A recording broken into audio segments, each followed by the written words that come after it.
One little quick it's not an update. I've been talking about this, but I'm seeming to find more connections in this.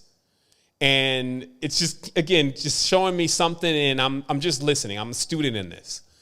And what it's about is repping them. Now, I know that even sounds like it sounds like ebonics. You know, repping them, but rep and dim.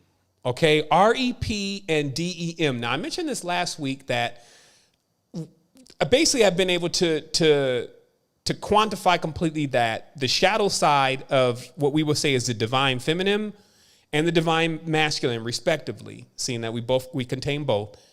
The shadow side, meaning the image, would be either a reptile or a snake, and what we call a demon, which is a horned being. Okay? And once again, when you think about these two, the snake or the reptile, and then the mammal or the horned being, you get one strand of DNA, and then you get the 2-strand DNA. So it shows you that there is some relationship between these two. The thing I wanted to tie into this, which I had spoken about before like years ago, but it kind of came around again, was about how we have Republicans and Democrats. Once again, we see rep and dim. Republicans and Democrats. And what I believe that they're actually doing, I'm pretty convinced myself personally, I still have to bring data to you, is that what they're doing is they're representing the shadow side or the double or the devil, as we know, the devil, DBL, DVL. They're representing the double of the person, right? So this is how they basically run it. They know what's going to cater to your base shadow side. The conflict, the quarrel, I like this, I don't like that, blah, blah, blah, blah.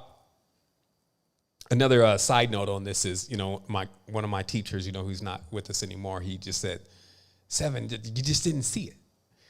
Nails in heels is so draconian.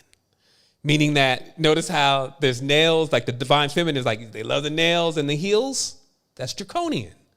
But that you may miss that because we may not understand our origins, right? And that's what happens. We don't know where we're from. We don't know who we are. And then it goes on down the hill from there. But it seems like what these two parties, which are clearly, they're towing the line.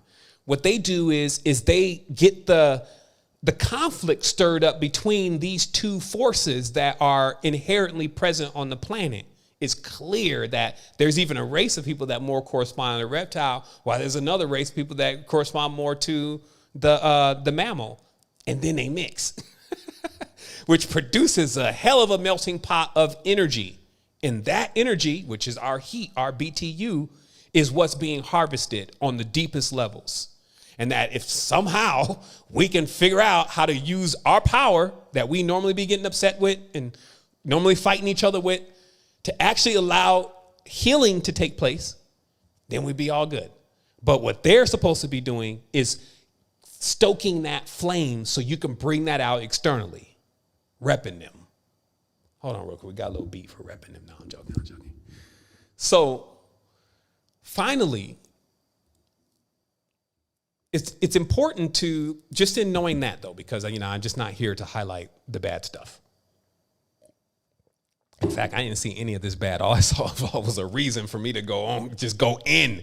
That's all I get from this. It's just the awareness that this collective conscious group manifestation should not be taken lightly. It's all we got. I told somebody about the other day, I said, you know what, whatever has this synchronicity thing going, man, I put all my money on that. Because everything else seems to be a total failure. Whatever this mystical thing is that be happening, then all of a sudden we in the same spot, or we talking about the same thing, or something happens, I arrive on the right time, whatever that is, that's what everything is on. I'm riding with that.